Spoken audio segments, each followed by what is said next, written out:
안녕하십니까. 한콜롬비아 협력 방안 연구 주요 산업과 경제 정책을 중심으로를 발표하게 된 단국대학교 스페인 중남미학과의 발표자 진미령입니다. 지금부터 발표를 시작하도록 하겠습니다. 발표 순서는 다음과 같습니다. 먼저 서론에서는 콜롬비아의 개황에 대해서 한번 살펴보도록 하고, 그다음 두 번째 챕터에서는 한국의 대콜롬비아 교역 현황 분석을 보고, 세 번째 챕터에서는 콜롬비아 경제 통상 및 산업 환경을 보도록 하겠습니다. 그다음 네 번째 챕터에서는 한 콜롬비아 간 협력의 기회와 방안을 한번 살펴보고, 그다음 마지막 챕터에서는 결론으로 마무리 짓도록 하겠습니다. 이제 시작하겠습니다. 한국전쟁 참전국인 콜롬비아는 남미 대륙의 최북단에 위치한 국가로 태평양과 카리브해를 접하고 있고, 북서방향 쪽으로는 파나마, 동쪽으로는 베네수엘라를 비롯하여 남쪽으로는 브라질, 페루, 에콰도르와 국경을 마주하고 있습니다. 콜롬비아는 인구 5천만 명 정도로 한국과 비슷한 수준입니다. 중남미에서 멕시코, 칠레에 이어 2018년 5월에는 OECD에 세 번째로 가입한 국가이기도 합니다. 콜롬비아는 19세기 말에서 1960년대까지 천일전쟁과 폭력시대 등 장기간 유혈 사태를 겪은 국가입니다. 그리고 비교적 최근의 시기에서는 1970년대에서 1990년대까지 좌익 게릴라에 의한 치안 악화로 인해 국민들은 불안 속에 살아야 하기도 했습니다. 2010년에 출범한 산토스 정권은 연임에 성공하면서 2016년 8월 콜롬비아 무장혁명군과 평화협상을 타결하였습니다.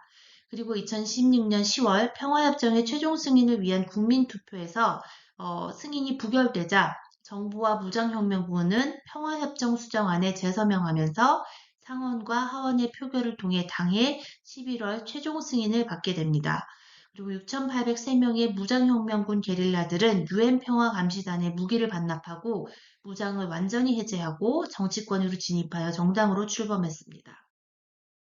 평화협정에 의거하여 2018년 3월 총선에는 참여하지 않고 상원 5석과 하원 5석을 배정받아 정치권에 정식으로 발을 들여놓았습니다. 2022년 대선에서 과거 게릴라 단체였던 M19의 일원이었던 구스타보 페트로 후보가 결선 투표에서 당선되어 2023년 콜롬비아 최초의 진보 성향의 정권이 탄생하게 됐습니다. 트루 정권 출범 이후 주요 개발 산업이 농업으로 재생에너지에 중점을 두고 세제 개혁에 박차를 가하고 있는 가운데 본 연구에서는 한 콜롬비아 FTA 발효 이후 교역 동향을 한번 점검해보고 아울러 콜롬비아 경제와 산업 정책 및 비즈니스 환경을 분석하여 효율적인 대콜롬비아 시장 진출 전략을 탐색해보고자 하는데 목적이 있습니다. 이번 장에서는 대콜롬비아 교역 현황을 분석해 보도록 하겠습니다.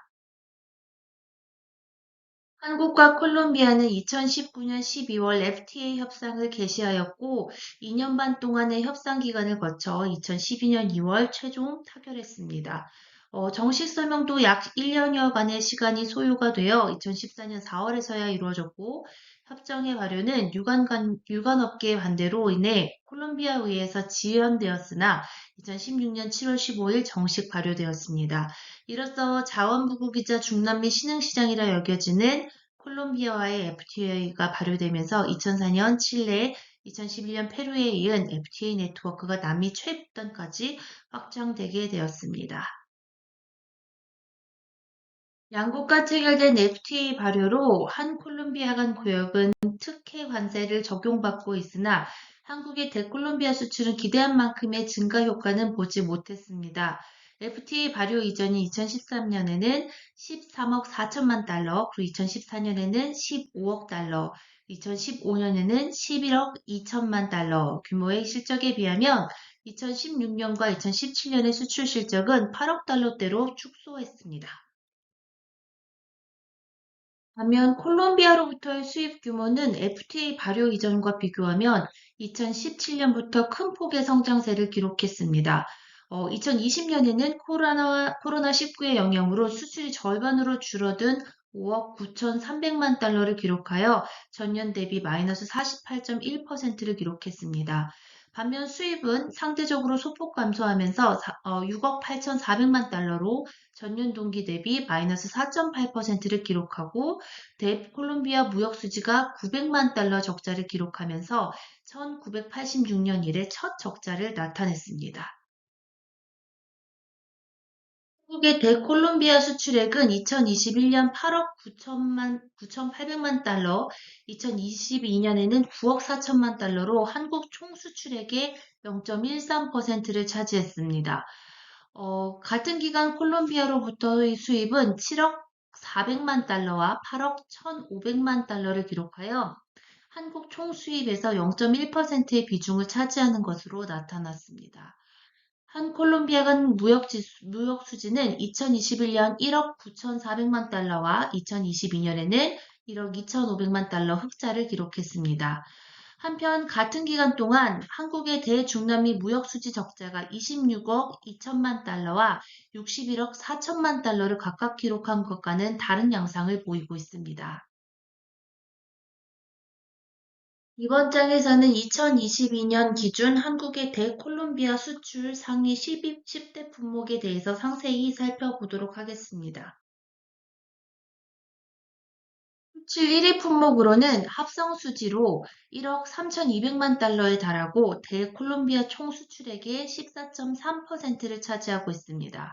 그리고 2위는 자동차로 1억 1,700만 달러, 3위는 석유화학 제품으로 8,600만 달러를 기록했고 4위인 건설 중장비는 5,800만 달러, 그리고 5위는 4,800만 달러의 수출 실적을 올린 자동차 부품이 차지했습니다.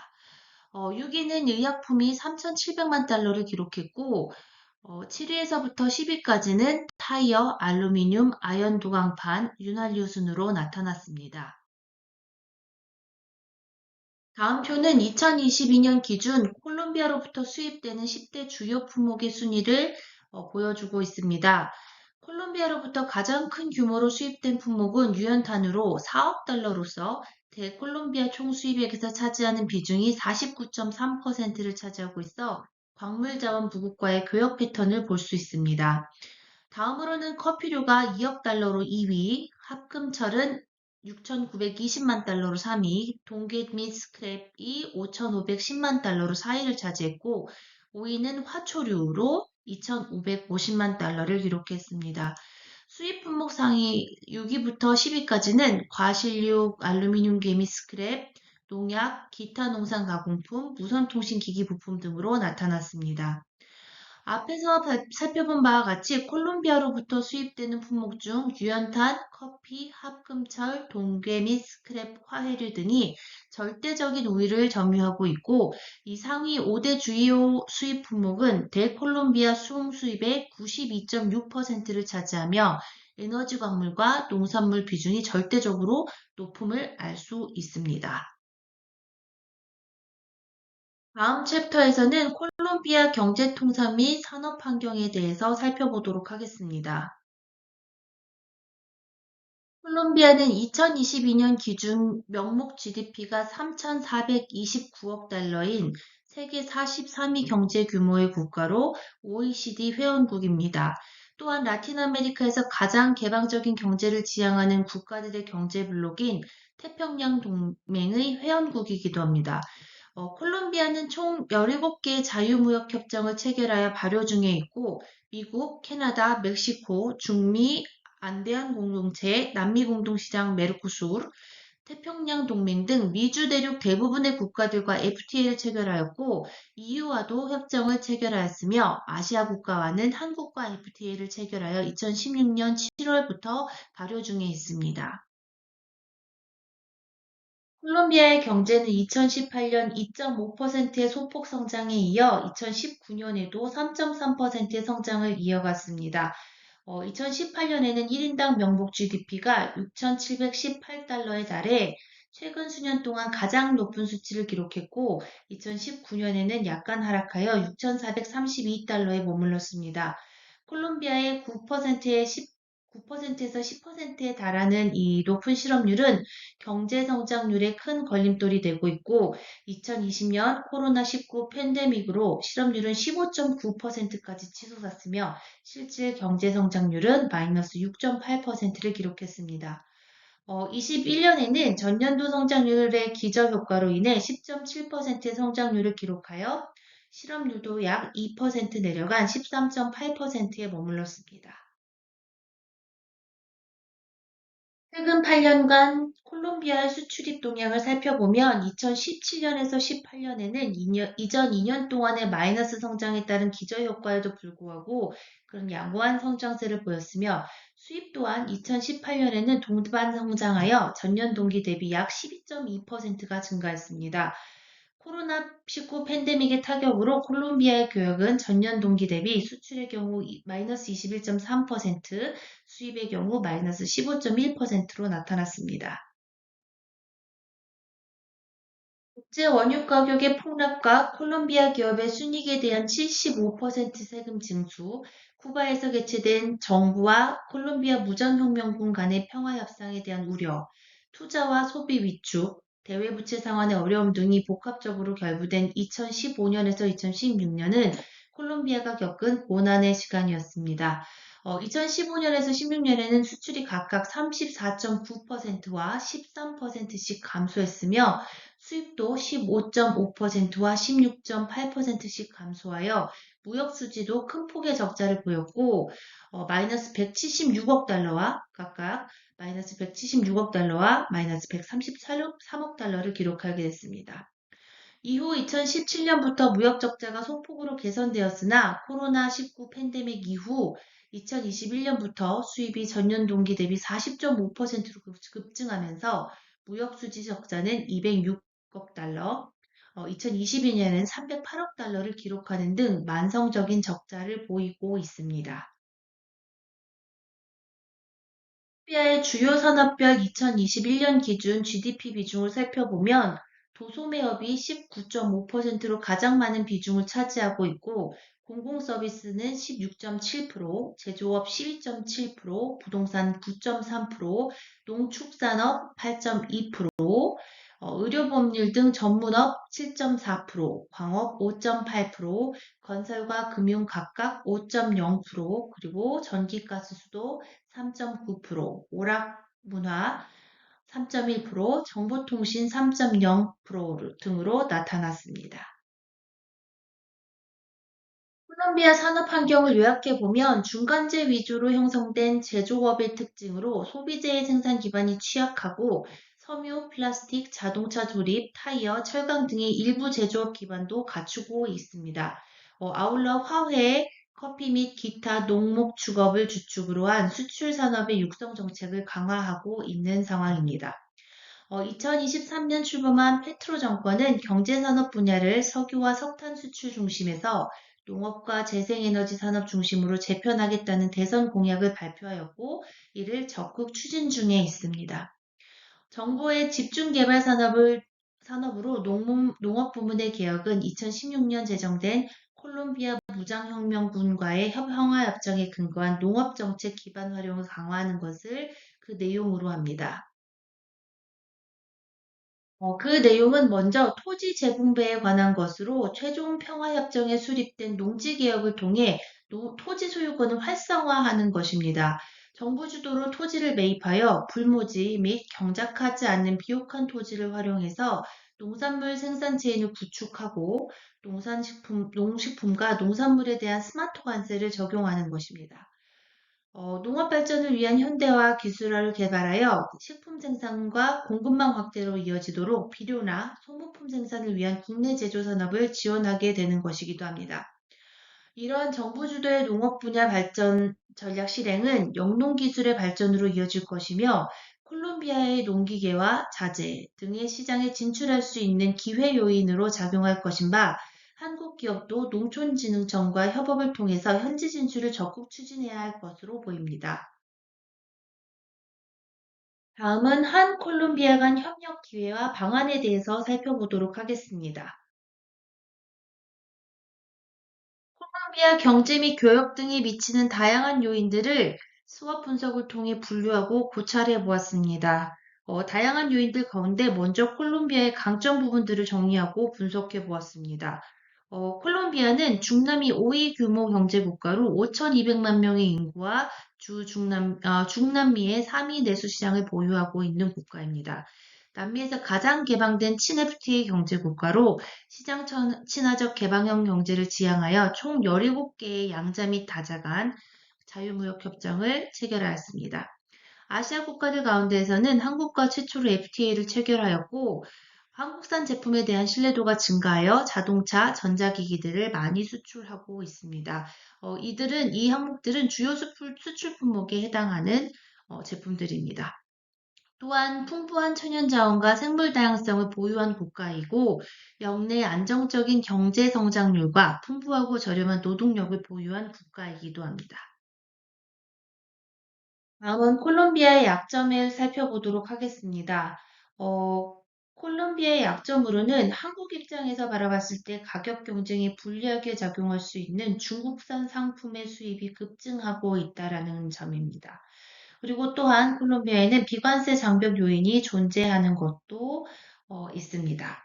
그리고 도로, 철도 등 교통 및 항만 인프라가 부족하기도 하고 또 경쟁력 저하와 투명성 부족, 기술 도입이 낮은 지수도 콜롬비아와의 교역에 마이너스로 작용할 수 있는 약점입니다. 또한 최초의 진보주의 정권 출범에 따른 우려도 존재합니다. 이번에는 콜롬비아가 기회로 작용될 수 있는 부분을 살펴보도록 하겠습니다. 제조업 생산 기반 부족에 따른 높은 완제품 수입 의존도를 보이는 국가로 더 많은 완성품 수출에 기회가 될 수도 있습니다. 신정부의 농업, 에너지, 제조기술 향상 육성 정책은 농업진흥청과 농자재 제조기업의 진출의 기회로 작용할 수도 있습니다. 콜롬비아가 맺은 자유무역 협정 가운데 태평양 동맹, 공동체 등을 통한 인접시장으로의 진출 또한 기회로 작용할 수 있고 건설, 에너지, 인프라 구축 수요가 많아 국내 기업의 콜롬비아 진출에 기회가 될 수도 있을 것으로 보입니다. 마지막으로 위험 요소들을 살펴보도록 하겠습니다. 자체 제조 생산 기반의 개발 계획으로 인해 수입 제품에 대한 의존도가 떨어질 가능성이 존재합니다. 그리고 베네수엘라 등 인접 국가의 불법 유린자가 유입하여 사회의 불안 요소가 증가되기도 합니다. 또한 패소와 평가 절하 가능성이 상존하며 인플레이션의 증가도 위험 요소가 되겠습니다. 그리고 페트로 정권의 FTA 재협상 공약 이행 가능성도 존재하고 중국의 콜롬비아를 포함한 남미 국가 FTA 체결 가속화의 움직임이 또한 우리에게 위협이 될 수도 있습니다. 이번 장에서는 결론을 보도록 하겠습니다. 콜롬비아는 적극적인 시장 개방과 FTA 확대 정책을 통해 국제무역 영토를 확장하였고, 미국, 캐나다, 멕시코, 중미, 안데안 공동체, 남미 공동시장, 태평양 동맹, EU 등과 총 17개의 자유무역 협정을 체결한 국가입니다. 한국 기업은 콜롬비아의 FTA 네트워크를 활용할 수 있을 전망이고, 북중미와 남미 시장 진출을 위한 관문으로서의 잠재력을 활용해야 할 것입니다. 한 콜롬비아 자유무역 협정의 발효 시점인 2016년 7월 전후로 국제 원유가가 폭락함에 따라 세계 경기가 침체되었고 그로 인해 2015년에서 2017년간 수출이 큰 폭으로 감소했습니다. 그 이후 2018년에서 19년간 10억 달러 이상으로 회복세를 보였으나 이내 2020년에는 코로나19 팬데믹으로 다시 수출이 49.1% 급감하였습니다. 한 칠레, 한 페루 FTA가 소비 시장보다는 안정적인 원자재 공급을 목적으로 한 FTA였다면 한 콜롬비아 FTA 체결 당시만 해도 국가 산업 전반에 걸쳐 효과 창출이 가능하고 교역을 확대할 수 있는 소비 시장으로서의 가치를 부여했었습니다. 그러나 그 기대와는 달리 콜롬비아와는 FTA 체결에 따른 긍정적 효과를 보기 어려운 시기의 연속이었다라고 할 수 있습니다. 이런 가운데 본 연구는 양국 간 경제통상 투자관계 증진을 위한 여러 가지 요인들을 분석하고 이의 실행을 위한 다양한 방안과 가능성을 제시하였다는 데 의의가 있습니다. 이상으로 발표를 마치겠습니다. 감사합니다.